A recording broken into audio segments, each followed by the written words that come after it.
ভালো আছেন আপনারা? আল্লাহর কাছে শুকরিয়া আদায় করি, আলহামদুলিল্লাহ।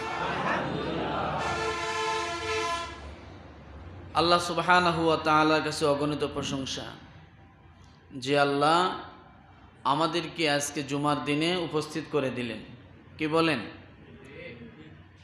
এক সপ্তাহে কত মানুষ দুনিয়া থেকে চলে গেছে, কত মানুষ হাসপাতালের বেডে আছে, কত মানুষ জেলখানায় চলে গেছে। তো আল্লাহ সুবহানাহু ওয়া তাআলা আমাদেরকে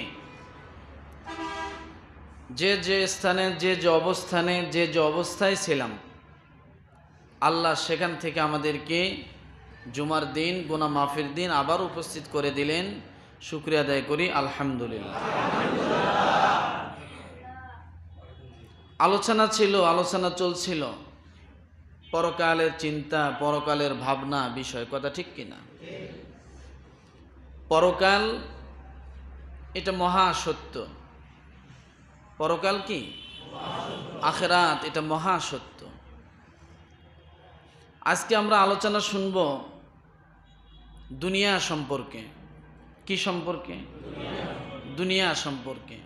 যে দুনিয়ায় আমরা আছি, যে দুনিয়ায় আমরা হাবুডুবু খাচ্ছি, যে দুনিয়ার নাজ নিয়ামতে আখিরাতকে ভুলে যাচ্ছি, সে দুনিয়া সম্পর্কে আলোচনা করব। আল্লাহ পাক রব্বুল আলামিন বলেন, আল্লাযী খালাকাল মাউতা ওয়াল হায়াতা লিয়াবলুয়াকুম আইয়ুকুম আহসানু আমালা ওয়া হুয়াল আজিজুল গফুর। হলো না? প্রথমে তো হওয়া উচিত ছিল, কারণ সব সময় বলেই যাচ্ছি যে আল্লাহর নাম, এর থেকে মানুষের গুনাহ মাফের আর কিছু থাকতে পারে না। আল্লাহ তাআলা এই বাক্যগুলোতে যতটা বেশি খুশি হয়, দুনিয়ার কে না চায়, দুনিয়ার কথাটাই বলি, দুনিয়াতে কে না চায় যে মানুষ আমাকে বড় বলুক? প্রত্যেকটা মানুষ চায় মানুষ আমাকে বড় বলুক। দুনিয়াতে একটা মানুষ দেখান যে মানুষটা চায় না যে তাকে মানুষ ছোট বলুক, মানে তাকে বড় বলুক, এটা চায় না। আছে এমন কেউ? যত মানুষ আছে প্রত্যেকটা মানুষ চায় আমাকে সবাই বড় বলুক, কথা ঠিক কিনা?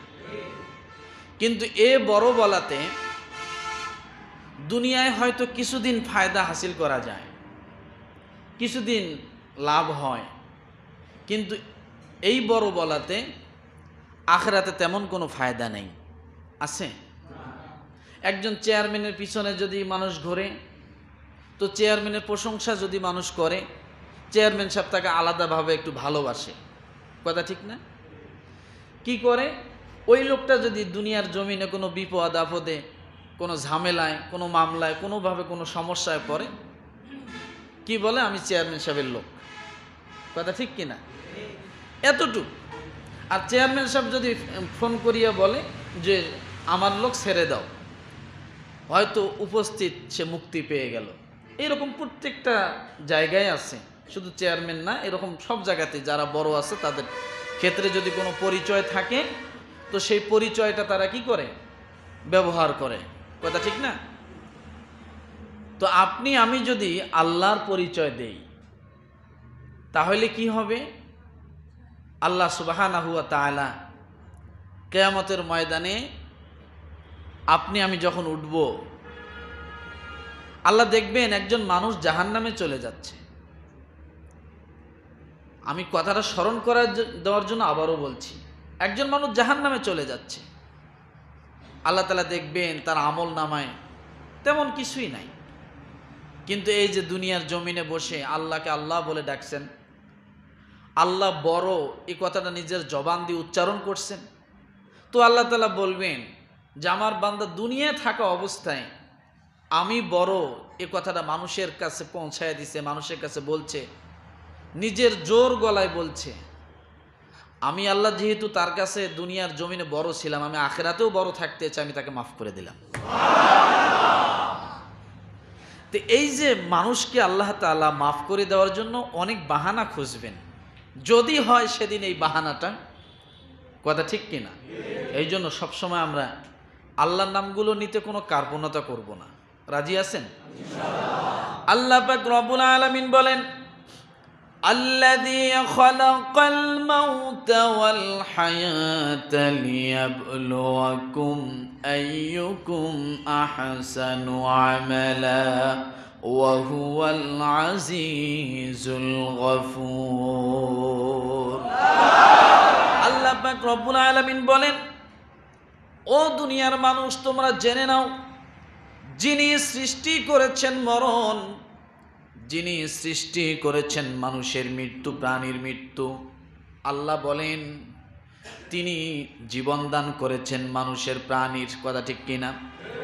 যিনি মৃত্যু দেন তিনি জীবন দেন। আল্লাহ তাআলার হাবিব বলেন, খলিল বলেন, ইন্না সালাতি ওয়া নুসুকি ওয়া মাহইয়ায়া ওয়া মামাতি লিল্লাহি রাব্বিল আলামিন। নিশ্চয় আমার নামাজ, আমার রোজা, আমার হজ, আমার সমস্ত নেক আমল, আমার কুরবানি, আমার হায়াত, আমার মৌত, সব কিছু তোমার জন্য। কার জন্য? লিল্লাহি রাব্বিল আলামিন। আমাদের বেঁচে থাকা কার জন্য? আমাদের বেঁচে থাকা কার দয়ায়? আমাদেরকে বেঁচে রাখছেন কে? আল্লাহ। কথা ঠিক কিনা? আমরা অনেক সময় ভুল বলে ফেলি যে একজন মানুষ অসুস্থ, হাসপাতালে নিয়ে গেছে, ডাক্তার একটু চেষ্টা করে মানুষটাকে সুস্থ করেছে, আমরা বলি যে ডাক্তার নতুন একটা জীবন দিল। আসলে ডাক্তার কি নতুন জীবন দিতে পারে? কথা বলেন। কারণ ওই ডাক্তারের জীবন তো সে নিজেরটাই নিজে ধরে রাখতে পারবে না। কথা ঠিক না? আল্লাহ পাক রব্বুল আলামিন সেই কথা বলেন, যিনি সৃষ্টি করেছেন মরণ, যিনি সৃষ্টি করেছেন জীবন, যাতে তোমাদেরকে পরীক্ষা করেন। অর্থাৎ মৃত্যু এবং জীবন, জীবন এবং মৃত্যু, এই দুইয়ের মাঝখানে মানুষ যেটুক হায়াত পায়, এই হায়াতের কালটা হলো মানুষের পরীক্ষার হল। দুনিয়াটা হলো পরীক্ষার স্থান। দুনিয়াটা কি? দুনিয়াটা হলো পরীক্ষার স্থান। এখানে শুধু পরীক্ষা, এখানে শুধুই পরীক্ষা। ফলাফল হবে কিয়ামতের ময়দানে। কথা ঠিক না? সেদিন আল্লাহ নাম্বার দেখে দেখে, আমল দেখে দেখে, কে পাস করেছে কে ফেল করেছে, আল্লাহ তাআলা সেদিন ফায়সালা দিবে। পুরস্কার কি দিবে? কথা বলেন। পুরস্কার কি? ভালো ফলাফলের পুরস্কার জান্নাত, খারাপ ফলাফলের পুরস্কার জাহান্নাম। আল্লাহ পাক রব্বুল আলামিন সেই কথা বলেন, যিনি সৃষ্টি করেছেন মরণ, যিনি সৃষ্টি করেছেন জীবন, যাতে তোমাদেরকে পরীক্ষা করেন আমলের দিক দিয়ে তোমাদের মধ্যে কোন ব্যক্তি সর্বোত্তম।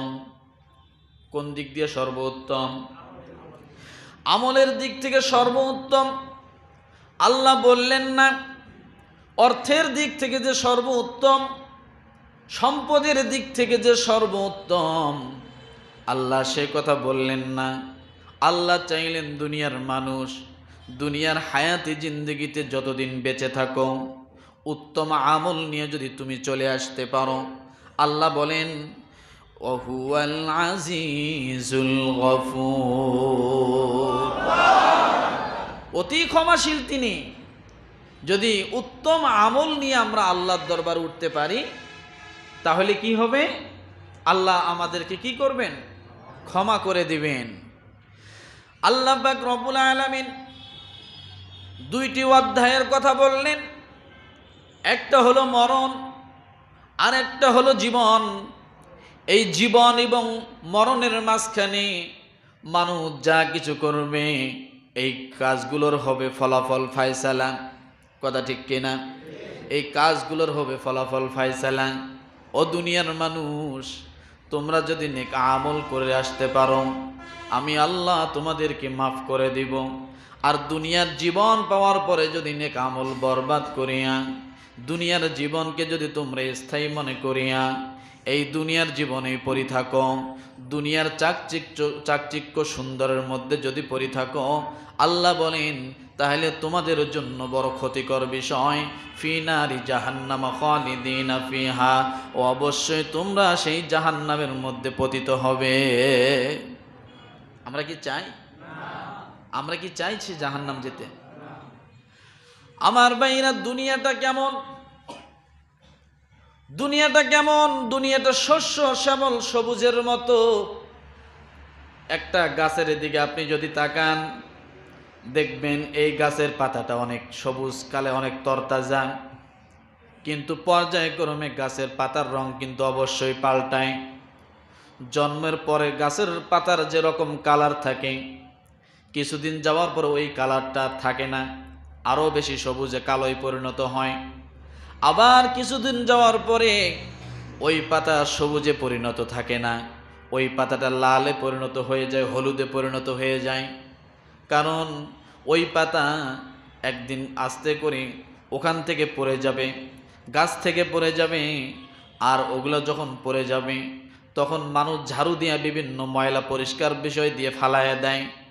আল্লাহ বলেন দুনিয়াটা হলো এমন, দেখতে সবুজ শ্যামলের মতো, কিন্তু এটার একটা সময় আছে, এমন একটা সময় আসবে যে সময়ের মধ্যে এটা ধ্বংস হয়ে যাবে, পূর্ণ হয়ে যাবে, এটার দ্বারা আর কোনো কাজ হবে না।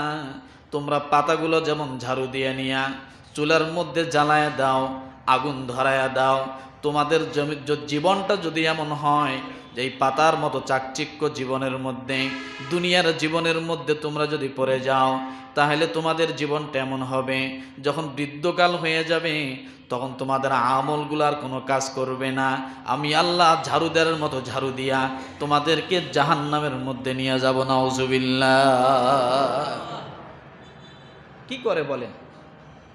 পাতাগুলো যতদিন গাছে থাকে ততদিন এটার মূল্য আছে, কথা ঠিক কিনা? গাছ থেকে পড়া শেষ, এর স্থান কোথায় হয়? মানুষ আগুন ধরায় দেয়, চুলার মধ্যে ফালায় দেয়, বিভিন্নভাবে ময়লা একখানে করে আগুন ধরায় দেয়, কথা ঠিক না? আমাদের জীবনটা হলো এরকম। আমরা যদি এই দুনিয়ার চাকচিক্যের মধ্যে পড়ে যাই, এভাবেই যদি আমরা চলতে থাকি, এটাকেই যদি আমরা স্থায়ী মনে করি, তাহলে আমাদের স্থানটা পরিণাম কোথায় হবে? জাহান্নাম। আল্লাহ পাক রব্বুল আলামিন সেই কথা বলেন, ওয়ালা ইউআখিরুল্লাহু নাফসান ইযা জাআ আজালুহা। ও দুনিয়ার মানুষ, মরণ যেদিন তোমার সামনে আসবে কেউ তোমাকে ঠকাইতে পারবে না। এই দুনিয়ার সমস্ত কিছু ছেড়ে দিয়া তোমাকে অবশ্যই কবরের যাত্রী হতে হবে। অতএব দুনিয়ার মানুষ, কবরে যাওয়ার আগে কবরের সামান অবশ্যই গোছায়া নাও। কেউ থাকতে পারছে? কথা বলেন। কোন নবীরা সকলকে দুনিয়া ছেড়ে দিতে হবে। দুনিয়াটা কেমন? ইমাম গাজ্জালী রাহিমাহুল্লাহ বলেন, কোন এক সমুদ্র দিয়ে একটি জাহাজ চলছিল। এই দুনিয়ার তুলনা করেছেন জাহাজের যাত্রীর সঙ্গে, বলেছেন যে কোনো এক সমুদ্র দিয়ে জাহাজ চলে। ওই জাহাজ যখন কোনো একটা দ্বীপ পেল, জাহাজের ড্রাইভার মনে করলো যে এবার এই দ্বীপের মধ্যে একটু অবস্থান করা যায়, এখানে একটু সময়কে এখানে একটু রেস্ট নেওয়া যায়। যখন এইটা মনে করে দ্বীপের সন্নিকটে জাহাজটা যখন দাঁড় করে সমস্ত যাত্রীদেরকে বলল, আমরা অনেক দিন ধরে চলছি, আজকে যেহেতু একটা দ্বীপ পেয়েছি, আমরা এখানে কয়েকটা ঘন্টা অবস্থান করব, তারপর আবার আমরা আমাদের গন্তব্যস্থানে চলে যাব। এবার জাহাজের যাত্রীরা সব নেমে গেল, কিন্তু কিছু কিছু যাত্রী আছে তাদের চিন্তা কিন্তু জাহাজের দিকে। এই কথা ঠিক কিনা? কখন জানি ছেড়ে যায়, কখন জানি ছেড়ে যায়, এরকম হয় না? কখন জানি ছেড়ে যায়, তারা তাড়াতাড়ি করে কাজগুলো সেরে আগে আগে চলে গেছে। জাহাজের ভিতরে যাইয়া ভালো ভালো সিটগুলো নিয়ে তারা বসে গেছে। আর একটা দল জাহাজের সেই যাত্রী, চিন্তা করলো আরেকটু ঘোরাফেরা করি, আরেকটু ঘোরাফেরা করি।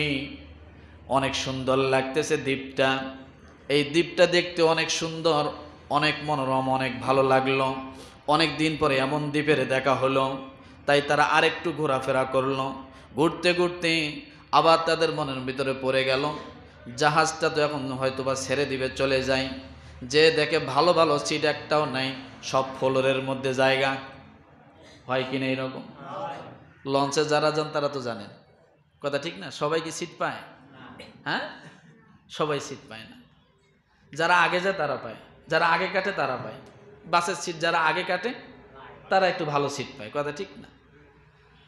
আমার ভাইরা, ইমাম গাজ্জালী রহিমাহুল্লাহ বলেন, তারাও সেই দ্বীপটা থেকে যখন চলে গেল জাহাজের দিকে, তাদের উদ্দেশ্য ছিল এখানে চিরদিন থাকার নয়, অবশ্যই ছেড়ে দিবে, অবশ্যই ছেড়ে দিবে, জাহাজ ছেড়ে দিবে।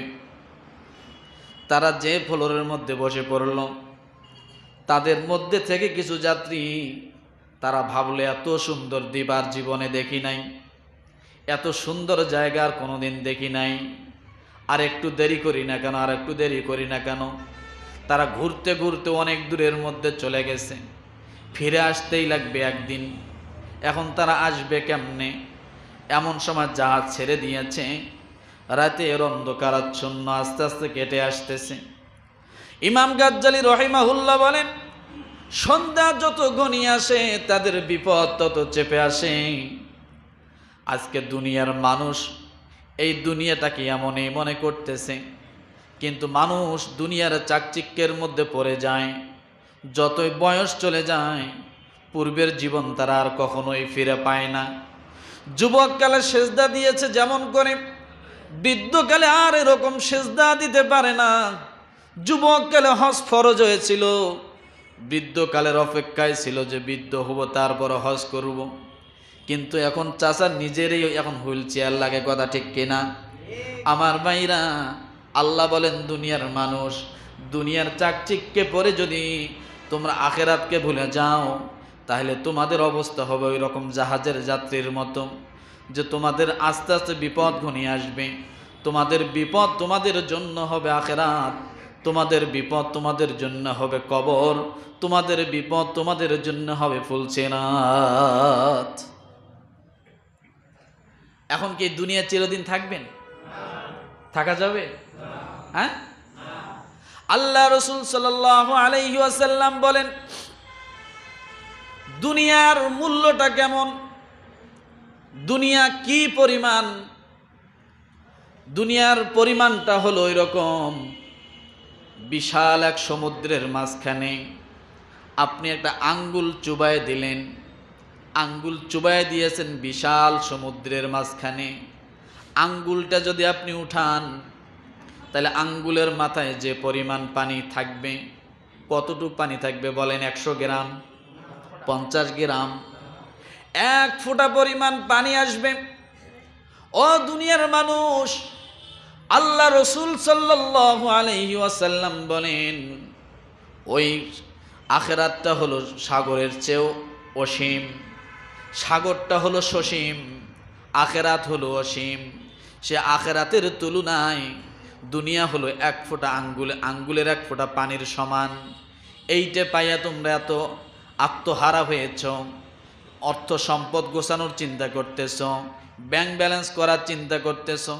ও দুনিয়ার মানুষ, দুনিয়াটা হলো একটা আঙ্গুলের ফোঁটার পানির সমান, আখেরাত রয়েছে, সাগর হলো সসীম, কিন্তু সাগর পরিমাণ না, অসীম। আল্লাহ তাআলা আরো এর চেয়ে বেশি তোমাদের জন্য রেখে দিয়েছে,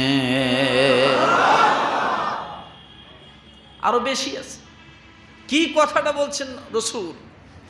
যে একটা সাগরের মাঝখানে যদি আঙ্গুল চুবানো হয়, আঙ্গুলটা উঠানোর পরে আঙ্গুলের মাথায় যতটুক পরিমাণ পানি জমবে, ফোঁটা হবে, দুনিয়াটা হলো আখেরাতের তুলনায় এতটুক। তাহলে ওই সাগর থেকে পানি উঠানোর পরে আঙ্গুলে যে পরিমাণ, দুনিয়াটা কি এতটুক। আর এতটুকুর জন্য আমরা কি করতেছি? কাকে মারবো, কাকে কাটবো, কাকে ঠগাবো, কারটা জোর করে দখল করব, এগুলো নিয়েই ব্যস্ত। কি বলেন? রাগ করলেন? এগুলো নিয়েই ব্যস্ত। যে কোনো একজন মানুষকে ডাক দিয়ে জিজ্ঞাসা করেন যে আপনার কত দরকার, বলতে পারবে? হ্যাঁ, যত হবে তত চাই। কথা ঠিক না? যত হবে তত চাই, আরো চাই, আরো চাই, আরো চাই, চাওয়ার শেষ নাই। দুনিয়া চেতে চেতে একদিন নিজে আউট হয়ে গেল, ডেট ফেল হয়ে গেল। কিন্তু এ দুনিয়া কার জন্য রাখলো? যাদের জন্য রেখে গেল তারা স্মরণ করবে কিনা সন্দেহ। কি বলেন? তারা স্মরণ করবে কিনা সন্দেহ। নিজে খেয়ে না খেয়ে এত পরিশ্রম করে রেখে গেল, সে কি নিয়ে গেল? একজন মানুষ মনে করেন বাংলাদেশের সবচেয়ে শ্রেষ্ঠ ধনী, 1 নাম্বার ধনী, তাকেও যদি আপনি জিজ্ঞাসা করেন যে আপনি তো অনেক টাকার মালিক, আপনি কি নিয়ে যাবেন? বলতে পারবে? নিয়ে যেতে পারবে কিছু? কিছুই নিতে পারবে না। আল্লাহ পাক রব্বুল আলামিন তার রাসূলের মাধ্যমে জানায় দিচ্ছেন, এই পৃথিবীর জমিনে সবচেয়ে সুখী একজন মানুষকে, সবচেয়ে সম্পদশালী একজন মানুষকে, সবচেয়ে টাকা পয়সাওয়ালা একজন মানুষকে আল্লাহ কিয়ামতের ময়দানে ডাক দিবেন। পৃথিবীর মিলে যত মানুষ দুনিয়াতে আসছে আর গেছে, তাদের মধ্যে থেকে আল্লাহ একজনকে ডাক দিবেন যার অর্থ সম্পদের কোনো হিসাব ছিল না, এত অর্থ সম্পদ। সবচেয়ে সুখী মানুষ আল্লাহ বাছাই করে রাখবেন। কিয়ামতের ময়দান যখন অনুষ্ঠিত হয়ে যাবে, ওই সুখী মানুষটাকে আল্লাহ কিয়ামতের ময়দানে ডাক দিবেন, এদিকে আসো। এদিকে যখন ডাক দেওয়া হবে, আল্লাহ বলবেন, দুনিয়ার জমিনে তোমার সুখ কেমন ছিল? বলে, আল্লাহ আমার সুখের কোনো শেষ ছিল না, আমি যখন যা চাইতাম তাই পাইতাম। আমার খাটটা ছিল স্বর্ণের, আমার বাথরুমটাও ছিল স্বর্ণের, সমস্ত কিছু ভরপুর ছিল। রব্বুল আলামিন কষ্ট বলতে তেমন কিছু বুঝতাম না, সব সময় এসি বাড়িয়েছি, গাড়িতে ঘুরতাম, সব সময় ভালো খানা পিনা করতাম, সব সময় বডিগার্ডের অভাব ছিল না, টাকা পয়সার কোনো কমতি ছিল না, মুখ দিয়ে যা বলতাম তাই হতো। কিন্তু আল্লাহ আমাকে কেন ডাকছেন? আল্লাহ ডাক দিয়ে বলেন, ও ফেরেশতারা, আমার এই বান্দাটাকে একটু সময়ের জন্য জাহান্নামের মধ্যে একটা ডুব দিয়ে নিয়ে আসো। সবচেয়ে একজন মানুষকে আল্লাহ বাছাই করবেন। তাহলে ওই মানুষটার অর্থ সম্পদ কি পরিমাণ থাকবে? এবার একটু চিন্তা করেন। দুনিয়ার সৃষ্টির থেকে নিয়ে শুরু করে দুনিয়া ধ্বংস হওয়া পর্যন্ত এর ভিতরে যত মানুষ আসছে, আসবে, আসছিল, সমস্ত মানুষের মধ্যে থেকে আল্লাহ একজন মানুষকে ডাক দিবেন। তাহলে ওই মানুষটার সম্পদ কি পরিমাণ ছিল? কথা ঠিক কিনা? আল্লাহ তাকে ডাক দিয়ে বলবেন, তোমার সুখ, তোমার সম্পদ কি পরিমাণ ছিল? সে সব কিছু অকপটে বলবে, আল্লাহ অনেক ছিল। তখন আল্লাহ ফেরেশতাকে ডাক দিয়ে বলবেন যে আমার এই বান্দাটাকে তোমরা একটু জাহান্নাম ঘুরায় নিয়ে আসো। যখন বান্দাটাকে জাহান্নামে ঘুরায় নিয়ে আসা হবে, জাহান্নামে ডুব দেওয়ানো হবে, এরপর রব্বুল আলামিন ফেরেশতাকে ডাক দিয়ে বলবেন তাকে উঠায় নিয়ে আসো। উঠায় নিয়ে আসার পরে আল্লাহর সামনে যখন দাঁড় করানো হবে, আল্লাহ জিজ্ঞাসা করবেন, এবার তুমি বলো তোমার সুখ কেমন ছিল, তোমার শান্তি কেমন ছিল? আল্লাহর কাছে ডাক দিবেন, আল্লাহ এমন জায়গা গেলাম, এমন জায়গায় ঘুরে আসলাম, আমার জীবনে কোনোদিন সুখ কি জিনিস আমি জানি না। ওখানে যাওয়ার পরে সব সুখ ভুলে যাবে, সমস্ত সুখ সে ভুলে যাবে, সমস্ত শান্তি সে ভুলে যাবে, শুধু বলবে আল্লাহ সুখ কি জিনিস আমি জীবনে চোখেও দেখি নাই। তাহলে জাহান্নামের অবস্থাটা কি পরিমাণ হবে। এরপরে রব্বুল আলামিন আরেকজন ব্যক্তিকে ডাক দিবেন। সেই ব্যক্তি পৃথিবীর জমিনে যত মানুষ আছে তার মধ্যে সবচেয়ে এমন একজন গরিব মানুষ, খুবই একজন গরিব মানুষ, অসহায় মানুষ। আল্লাহ এমন একজন মানুষকে ডাক দিবেন, ডাক দিয়ে বলবেন তোমার কষ্ট কেমন ছিল, তোমার গরিবানা হাল কেমন ছিল, সব কিছু আল্লাহর কাছে স্বীকার করবেন। এরপরে রব্বুল আলামিন ফেরেশতাকে ডাক দিবেন, ও ফেরেশতা, আমার এই বান্দাটাকে জাহান্নামের ওয়ালের সাইড দিয়ে একটু ঘুরাই নিয়ে আসো। কোন দিক দিয়া? কোন দিক দিয়া? কথা বলে না। আগেরটারে কোথায় নিছিল? জাহান্নামের ভিতরে। আর একে কোথায়? জাহান্নামের জান্নাতের ওয়ালের সাইড দিয়ে একটু ঘুরাই নিয়ে আসো। কেন বলেন তো? হ্যাঁ, বুঝি নাই। এজন্য না, আগের জনকে জাহান্নামের ভিতরে ঢুকাইলো, ঢোকানোর পরে ডুব দিয়ে নিয়ে আসছে, কথা ঠিক কিনা? আর এই লোকটাকে কোথায় নিচ্ছে? জান্নাতের কাছাকাছি, নিকটে, গেটের সামনে, ওয়ালের কাছে, ভিতরে কিন্তু নিচ্ছে না। সুবহানাল্লাহ বলেন। রব্বুল আলামিন ডাক দিয়ে বলেন, দুনিয়ার মানুষ, যে জান্নাত সৃষ্টি করেছি আমি আল্লাহ, কিয়ামতের ময়দান আমি আল্লাহ যখন সৃষ্টি করব, উদ্বোধন করব, কিয়ামতের ময়দানটা সর্বপ্রথম যিনি লাল ফিতা কেটে উদ্বোধন করবেন, যিনি সর্বপ্রথম কদম মোবারক রেখে কিয়ামতের ময়দানটা উদ্বোধন করবেন, তিনি আর কেউ নয়, মুহাম্মদুর রাসূলুল্লাহ সাল্লাল্লাহু আলাইহি ওয়াসাল্লাম। আমার রাসূল সর্বপ্রথম কিয়ামতের মাঠে কদম মোবারক রেখে কিয়ামতের ময়দানটা উদ্বোধন করবেন। এটা বিশাল এক কথা। আল্লাহ বলবেন ফেরেশতাদেরকে ডেকে, আমার রাসূলকে তোমরা উঠাও। জিব্রাইল, মিকাইল, ইসরাফিল, আজরাইল পেরেশান হয়ে যাবে রাসূলের রওজা খোঁজার জন্য। পশ্চিম থেকে পূর্ব দিক, উত্তর থেকে দক্ষিণ দিকে কোথাও মিস হবে না। চারজন ফেরেশতা ছড়ায় যাবে, কোথাও রাসূলের রওজা তারা খুঁজে পাবে না। আল্লাহর কাছে এসে ডাক দিয়ে বলবে, আল্লাহ, দুনিয়ার জমিনে ইসরাফিল যখন সিংহায় ফুঁক দিয়েছিল, তোমার রাসূলের রওজা আলাদা রেখে তো মনে হয় সিংহায় ফুঁক দেয় নাই। ডাক দিয়ে বলেন, যেভাবেই হোক আমার রাসূলের রওজা নিয়ে আসো, আমার রাসূলকে আমার সামনে নিয়ে আসো। সেই দিন ফেরেশতা একজন একজনকে বলবে, কোথায় রাসূলের রওজা? এমন সময় জিবরিল আলাইহিস সালাতু ওয়াস সালাম তাকায় দেখবেন মিটমিট করে নূর চমকাচ্ছেন। ইনি হলেন মুহাম্মদ রাসূলুল্লাহ সাল্লাল্লাহু আলাইহি সাল্লামের রওজা। এগুলো অনেক লম্বা কথা, এখন এটা বলার সময় নাই। তিনি সর্বপ্রথম কিয়ামতের মাঠটা উদ্বোধন করবেন। আর আমার রাসূল এখনো জান্নাতের ভিতর প্রবেশ করেন নাই। তাহলে এই গরিব ব্যক্তি কেমনে জান্নাতের ভিতরে ঢুকবে? ওই জন্য আগে বাহির দিয়ে ঘুরে নিয়ে আস।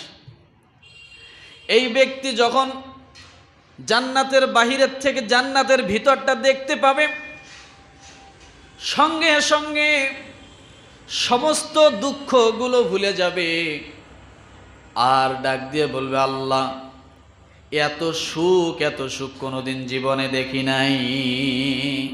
وسيق الذين اتقوا ربهم إلى الجنة زمرا। জান্নাতে যাওয়ার আগেই জান্নাতের যে রাস্তাগুলো থাকবে সব গ্লাস করা থাকবে। কি থাকবে?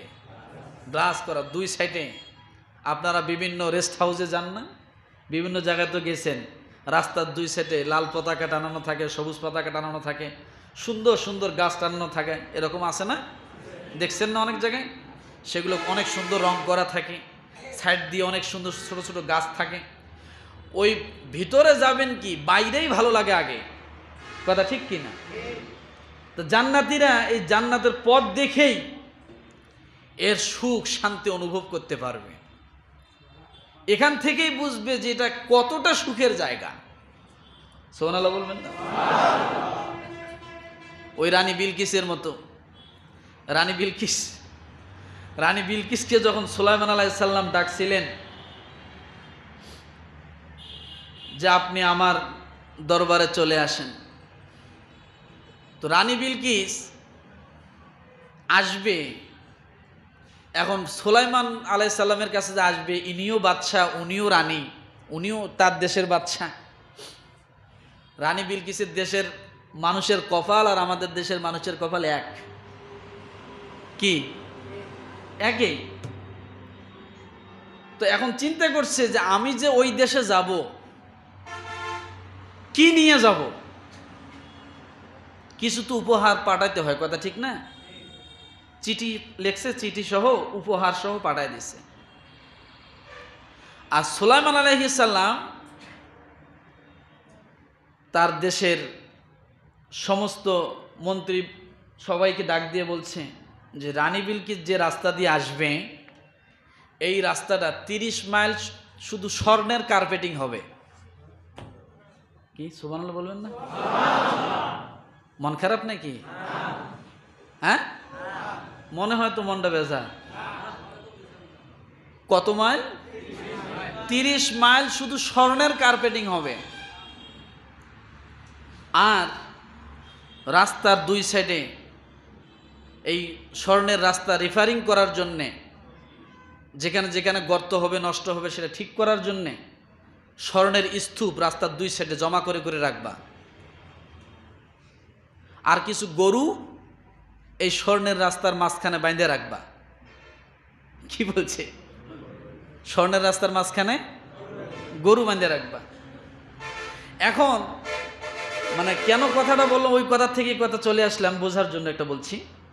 রানী বিলকিস তার মন্ত্রীর নাম হলো মানজের। কি নাম? মানজের। এই মানজের কিন্তু যখন সুলাইমান আলাইহিস সালাম চিঠি দেয় সর্বপ্রথম, এই চিঠি দেখার পরে এ নিজে হিট দিচ্ছিল যে যে চিঠি দিছে তাকে যদি পাই গাছের সাথে বাঁধে ঝুলামু, পিডামু, ফাঁসি দিমু, অনেক কিছু করমু, হাড়াড্ডি ঘুরে করে দিমু। এই কথা কে বলছে? মানজের বলছে, রানী বিলকিসের মন্ত্রী। তো এরপরে এখন রানী বিলকিসকে যে দাওয়াত করছে কে বলেন তো?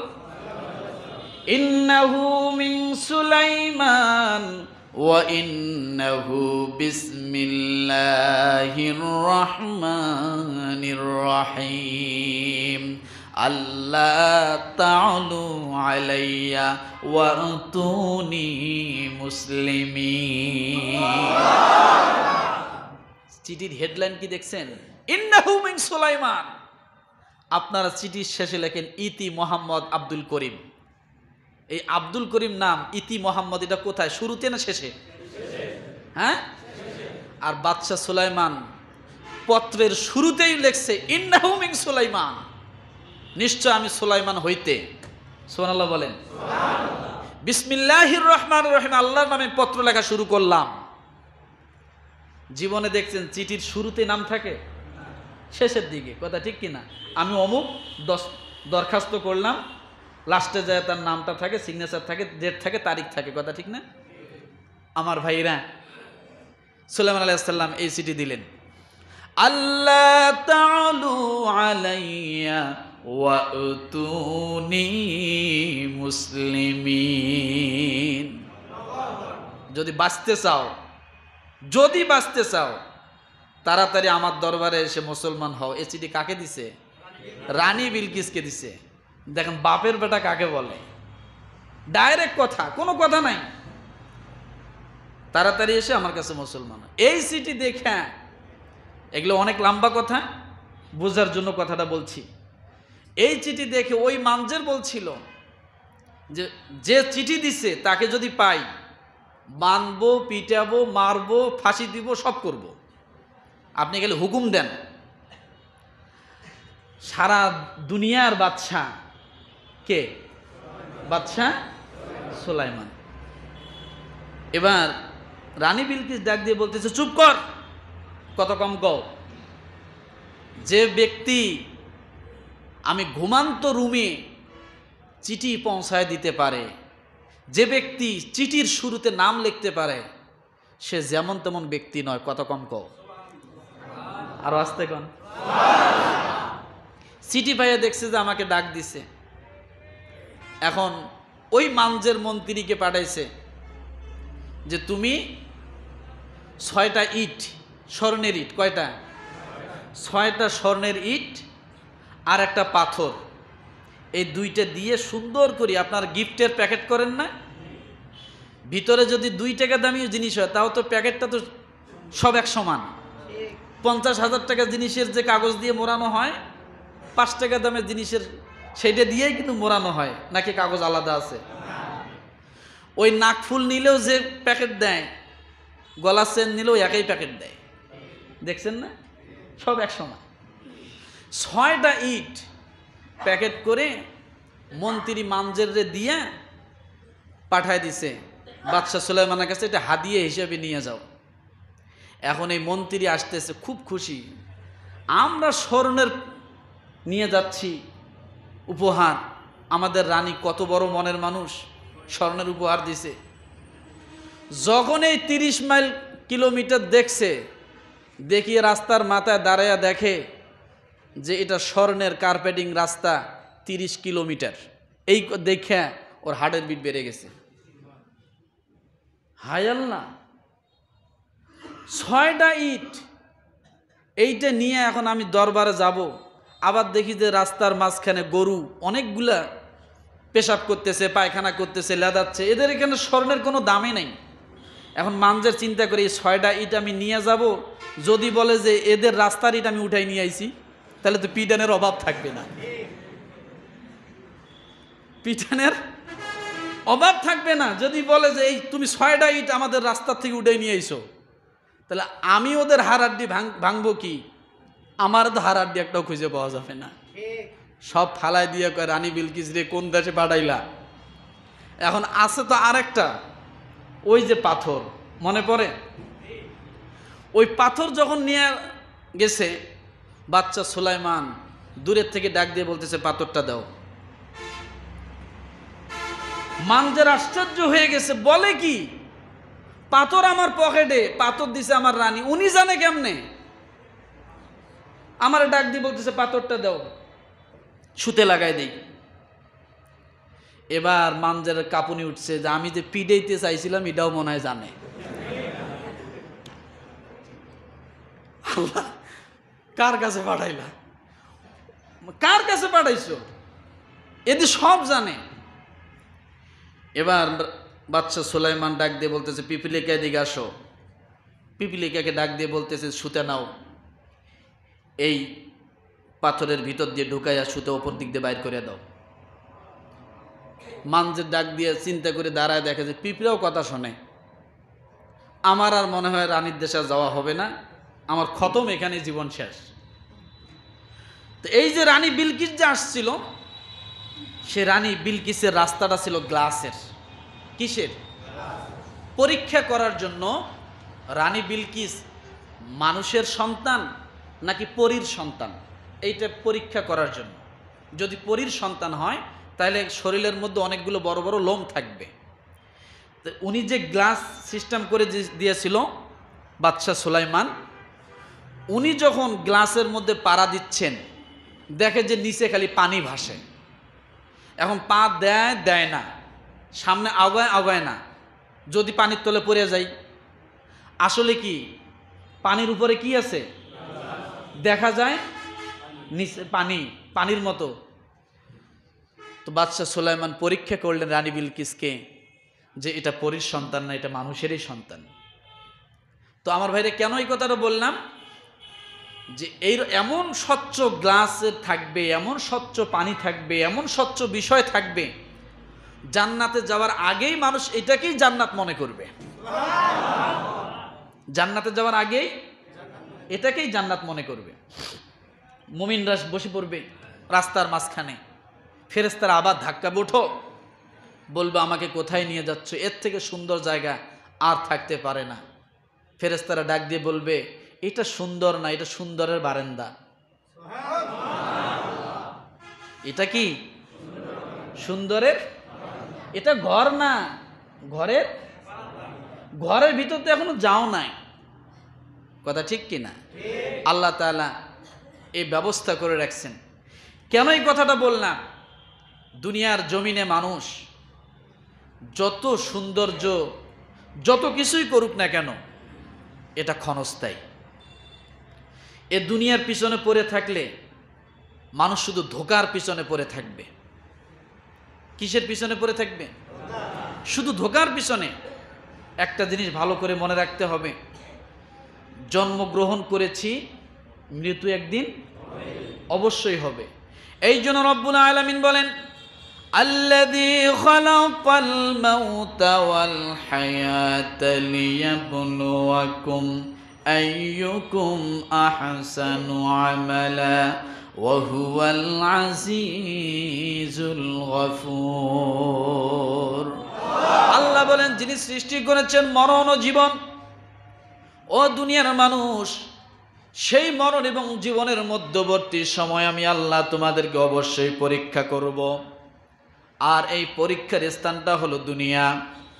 দুনিয়ার জমিন আমি তোমাদেরকে ছেড়ে দিয়েছি, যার যার ইচ্ছা মতো চলো, যার যার ইচ্ছা মতো কর্ম করো। কিন্তু দুনিয়ার মানুষ একটা জিনিস ভালো করে জেনে রাখো, আহসানু আমালা, উত্তম আমলটা নিয়ে যদি তুমি দুনিয়ার জমিন থেকে আসতে পারো, ওয়া হুয়াল আজিজুল গফুর, আমি আল্লাহ তামাম জীবনের সব তোমার জন্য মাফ করে দেব। খুব ভালো করে মনে রাখবো যে এই দুনিয়ার জীবনে থেকে কি করতেছি। আমরা কি ভালো পথে আসতে পারবো না? কি বলেন? মৃত্যুর কোনো টাইম টেবিল আছে? টাইম টেবিল নেই। আমাদের এখানেই, আমার এই পাশেই, ডাইন পাশেই, আপনারা অনেকেই চেনেন, সব সময় নামাজ পড়ে, 5 ওয়াক্ত নামাজ পড়ে, লাল মাঠে বাসা, আমাদের ফয়েজ ভাই। এর আগেও হজ করে আসছে, যদিও আমি এখনো জানি না উনি মারা গেছে না জীবিত আছে। তো এই ব্যক্তি 3 দিন আগেও দাওয়াত খেতে গেছে, হঠাৎ গাড়ির থেকে পড়ে আরেকটা গাড়ি চাকা তার পেটের উপর দিয়ে নাকি চলে গেছে। এটা আমার শোনা কথা। কালকে রাত্রে সন্ধ্যা শুনলাম অসুস্থ, হাসপাতালে আছে। রাত্রে হঠাৎ একজন ফোন করে বলতেছে যে মারা গেছে, 11:30টার দিকে বলতেছে মারা গেছে। কিন্তু যিনি বলছেন আমি তার কথায় অতটা অ্যাক্টিভ না, ওনার খোঁজটা নেওয়ার জন্য অনেক চেষ্টা করলাম, পারি নাই। তো কথা হলো কোনটা? আবার একজন নামাজে আসতেছে, আরেকজন বলতেছে না এখনো হাসপাতালে আছে। মূল কথা হলো কোনটা? যে লোকটা 5 ওয়াক্ত নামাজ এখানে পড়ছে, কথা ঠিক না? 5 ওয়াক্ত নামাজ পড়লো, সব সময় ডাইন পাশে বসেই নামাজ পড়তো, 5 ওয়াক্ত নামাজ পড়তো, বেশিরভাগ সময় মসজিদে থাকতো। তো মানুষের হায়াত মৌত, সুস্থতা অসুস্থতা কতটুক সময় লাগে বলেন তো? আছে কিছু? কোনো গ্যারান্টি আছে? কোনো গ্যারান্টি নেই। তো আমার ভাইরা, মরণ সব সময় আমাদের সাথে আছে, যে কোনো সময় আমাদেরকে ধরে বসবে। সময় কিন্তু আমাদের শেষ হয়েই যাচ্ছে, কথা ঠিক না? একটাবার ভাববো, দুনিয়া যতটুকু করি, আখেরাত যদি ততটুকু করতে না পারি, আল্লাহ যতটুকু করতে বলছেন অতটুকু তো করতে পারবো। কি বলেন? 5 ওয়াক্ত নামাজ সঠিকভাবে তো পড়তে পারবো, হালাল হারামগুলো তো বেঁচে চলতে পারবো, সত্য মিথ্যা পার্থক্য করে তো চলতে পারবো। কি বলেন? পারবো না? তো এই কয়টা জিনিস যদি আমরা একটু লক্ষ্য করে চলি, তাহলে আমাদের জন্য জান্নাত অনেক সহজ, আল্লাহকে খুশি করা অনেক সহজ। কি বলেন? আল্লাহকে খুশি করা। এই জন্য দুনিয়ার জীবনে আমরা কোনো মোহে পড়ব না। দুনিয়ার পিছনে যতই আপনি ছুটবেন, দুনিয়া তত পেরেশানি। শুধু পেরেশানি, শুধু পেরেশানি। একজন মানুষ সারাদিন দিনমজুরি কাজ করে 500 টাকা হাজিরা পায়, 500 টাকা তার দিনমজুরি পরিশ্রমিক পায়, তার কোনো টেনশন নেই, খাচ্ছে যাচ্ছে, দিন হলে কাজে যাচ্ছে, সন্ধে হচ্ছে, খাওয়া দাওয়া করে ঘুমায় পড়তেছে। কথা ঠিক না? আরেকজন মানুষ হাজার হাজার কোটি টাকার মালিক, দিনে দৌড়াচ্ছে, রাতে দৌড়াচ্ছে, পেরেশানির শেষ নাই। এই জন্য বলবো, কখন মারা গেছে? কখন মারা গেছে? ইন্না লিল্লাহি ওয়া ইন্না ইলাইহি রাজিউন। এই যে এখন সেই খবরটা পেলাম, কিছুক্ষণ আগে মারা গেছে। আল্লাহ তাআলা তাকে জান্নাতুল ফেরদাউসের বাসিন্দা বানাক বলে আমিন। দেখেন, কথাটা বলতে বলতেই খবরটা পেয়ে গেলাম। এই জন্য আমি অ্যাক্টিভ ছিলাম না। রাত্রে যে আমাকে বলছে আমি তার কথায় অ্যাক্টিভ না, এই জন্য আমি আপনাদেরকে শিওর বলতে পারিনি। এই যে এখন শুনলাম যে কিছুক্ষণ আগে মারা গেছে, তাহলে রাতের 11:30 খবরটা আমার কাছে কেমন ছিল? তো যাই হোক, আমরা দোয়া করি আল্লাহ যেন আমাদের ফয়েজ ভাইকে জান্নাতুল ফিরদাউসের বাসিন্দা বানায়। একটা ছেলে হাফেজ হয়েছে, আলেম হচ্ছে, মাওলানা লাইনে পড়তেছে, আল্লাহ যেন তার আশা পূরণ করে। সেই কথাটাই বললাম যে এই তো পাশেই নামাজ, এই যে এখানেই আমি এই টেবিলটা যেখানে, এখানেই নামাজ পড়তো। তো আল্লাহ, এই হলো দুনিয়া ভাই। সে কি জানে? বলেন তো, সে কি জানে যে আজকে মারা যাবে? কি আছে দুনিয়ায়? সব রেখে চলে যাওয়া লাগলো। তারই আমাদের কত বাহাদুরি, কত নাম, কত খ্যাতি, কত সম্মান, কত কিছু সব থেকে যায়। কথা ঠিক না? তো আল্লাহ তাআলা আমাদের সকলকে আমাদের সহি বুঝ দান করুক বলে আমিন। ওয়া আখির দাওয়ানা আনিল হামদুলিল্লাহি রাব্বিল আলামিন।